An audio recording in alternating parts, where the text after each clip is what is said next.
ব্রিগেডের সভা করবেন হুমায়ুন কবির, তাই ব্রিগেড স্থল পরিদর্শন করতে এসেছিলেন তিনি। সেখানে তার এক্সক্লুসিভ সাক্ষাৎকার নিয়েছেন ওঙ্কার বাংলার প্রতিনিধি বিশ্বজিৎ হালদার।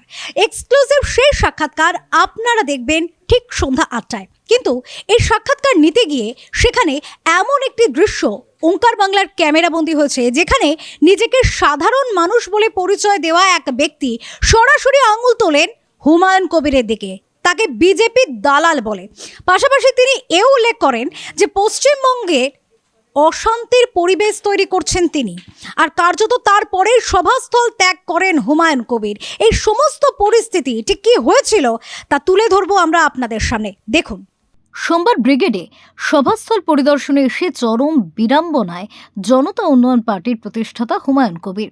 ফেব্রুয়ারিতে ব্রিগেডের সভার হুঙ্কার দিচ্ছেন তিনি, সেই মতো সোমবার ব্রিগেডের মাঠ পরিদর্শনে আসেন হুমায়ুন কবির। এখানে সাংবাদিকদের প্রশ্নের উত্তর দিচ্ছিলেন তিনি।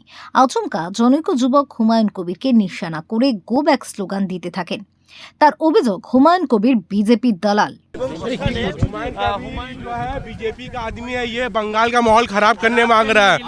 हाँ, हमारा नॉर्मल कार्यकर्ता। हाँ, हम विरोधा का बात नहीं बोल रहा है। बाबरी मुर्शिदाबाद में 1000 मस्जिद है, 1000 मस्जिद को बनाना चाहिए उसको। बाबरी मस्जिद बनाने से पहले क्यों नहीं बनाया? হুমায়ুন কবিরের দাবি ওই যুবক তৃণমূলের লোক। বাইট হুমায়ুন কবির। শুধু গো ব্যাক স্লোগান নয়, জনতা উন্নয়ন পার্টির যুব নেতা সোয়েব আহমেদ কবিরের গায়ে হাত তোলার অভিযোগ করেন। কে কার দালাল সেটার সময় কথা বলবো। নির্দিষ্ট হবে, তারা বলছে তৃণমূল করে পোর্ট এলাকা থেকে এসেছে, তাহলে টার্গেটটা কি?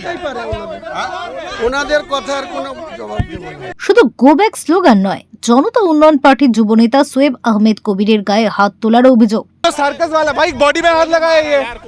अरे भाई यार, तुमसे नहीं हो पा रहा है। देखिए, इनको लग रहा है कि ये बीजेपी का कोई कारसाजी है, लेकिन इनको नहीं पता ये लोग टीएमसी के लोग हैं, छुटभैया हैं, यहाँ पे आए हैं, इनको बस बात करना है।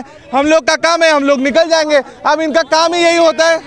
মুর্শিদাবাদে নতুন দল ঘোষণার সভা থেকে ব্রিগেডের সভা করার কথা ঘোষণা করেছিলেন হুমায়ুন কবির।